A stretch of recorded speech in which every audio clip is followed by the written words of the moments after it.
My name is Cecily Brown, and I'm a painter.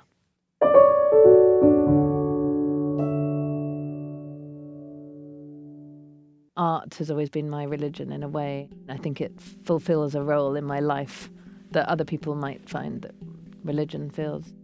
I often think looking at art, it's the ultimate escapism. You're in this total and complete world. I love the room of medieval sculpture as a total environment. Its atmosphere feels completely outside of time. Not that it feels old-fashioned, but it's a world unto itself.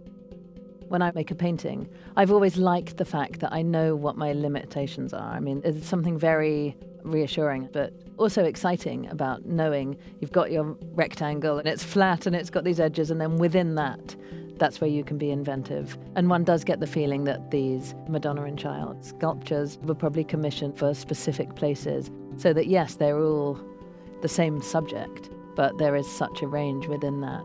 There's a playfulness and an invention and imagination to them, whether the Christ is playing with a little bird or stroking her cheek or chucking her chin. And you got to deal with the Christ child's feet. In some, they'll be covered by the drapery. In another, there'll be these little toes peeping out. There's no definitive Madonna and Child. It's always the Madonna, but you can't quite pin her down to just one reading. And part of this dreamy feeling of the room, I think, is the feeling that each Madonna has the others inside it.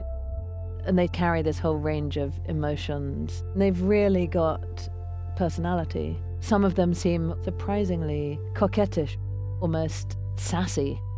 You feel this strong, interesting, complex woman giving this provocative gaze. And I'm very conscious of them being very sensual, of the body beneath the drapery, almost in a taboo way. So the child is the only thing keeping her chaste. The artist must have been trying to tread a fine line between showing feminine beauty without making her overly sexual. They have this playfulness, but at the same time, this great gravity and seriousness. And I think probably age has enhanced that. I almost always prefer the ones that are a little more beaten up. The traces of paint add this poignancy.